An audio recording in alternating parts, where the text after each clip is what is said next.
We have a few more minutes with U.S. Senator Jim Risch from, of course, our beautiful state of Idaho. He's also the chairman of the Senate Foreign Relations Committee. I'm sure most of you are aware of that. Coming up on 9:42, and we're at 63. Bill Colley on Magic Valley this morning until 10 a.m. Senator, we were just talking in the break of this situation with China, and I saw a piece from Richard Haas this morning at Project Syndicate, and the title was "To the Brink with China," and there's been some movement of some air assets that we have a little closer to China as well. A lot of people are beginning to think that things there are going to be getting a little out of hand. Where do you think it stands at the moment? Well, I'm not. I'm certainly not going that far, but I'm not as focused on military conflict with China. I think both both countries are more sophisticated than that. You never know, though. There's always opportunity for a mistake. But look, China is the issue in foreign relations for America, and will be for decades to come. They are a challenge for us. They're a competitor for us. Fortunately, not an enemy, at least at this point. But they're a challenge when it comes to economics, when it comes to military, when it comes to culture. They are very, very aggressive. I think most Americans really don't have a real solid comprehension of what China is doing. But they're if you look at the graphs on their military buildup of planes, ships, and rockets, I mean, it is stunning what they're doing and where they compared to where they have come from. Economics is very clear. They have. Vicki and I had the opportunity to travel in China in 1983.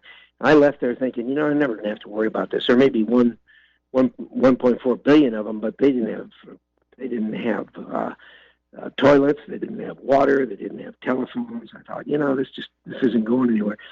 They have come centuries in decades, and they have done it by stealing every good idea that we have, our technology and everything else, and not just us, but every developed country in the world. And they want what we have. They want an economy that we have and a standard of living like we have, which is fine. Everybody should have that standard of living in the world if they can get there. But you got to do it according to the rule of law and according to international norms. Now, those of us that are first world countries have developed the rule of law and the international norms over decades and in some cases centuries, and it works really well. China's not there. I view them like a child that's grown into adolescence, and in adolescence they've learned right from wrong, but now they've grown into adulthood, but they still haven't embraced what they need to be part of the first world. And so I've got a very comprehensive piece of legislation that brings together all the different China bills. It's bipartisan.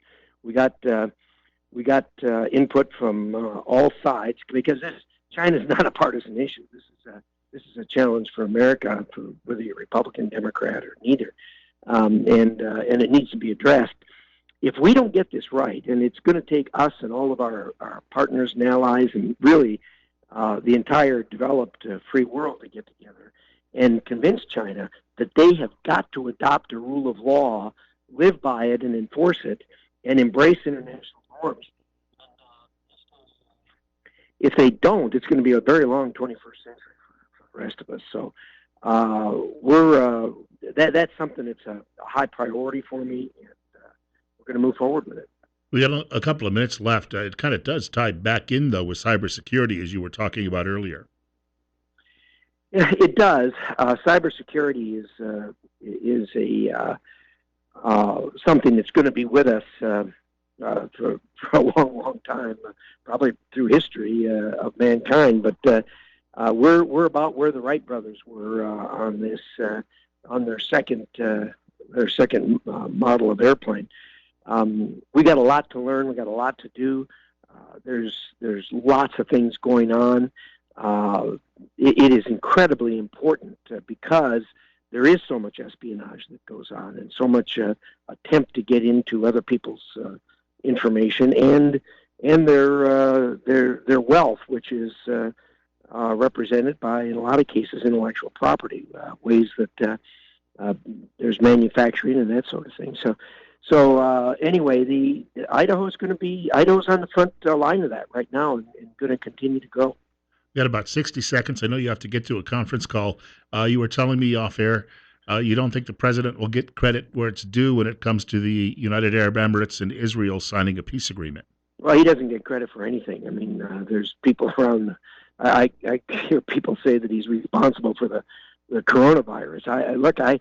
There's not a lot of things I know for absolute certain, but I know President Trump isn't responsible for the coronavirus. He moved very quickly, and they don't even give him credit for that. You recall that he was immediately when he found out that the Chinese were allowing people to fly out of Wuhan, but to nowhere else in China, only to other countries or what have you. He shut it down, and the Democrats were just wailing on that. In fact, they introduced a bill to reverse what he did. And of course, now they're saying, "Oh, he didn't do enough at the beginning." Well, it's just, he doesn't get credit for it. This new agreement that's been entered into between the UAE, which of course are Arabs, and Israel, it's a big deal, and it is going to help stabilize the Middle East. There's no question about it, and it's the president that negotiated that and should get credit for it.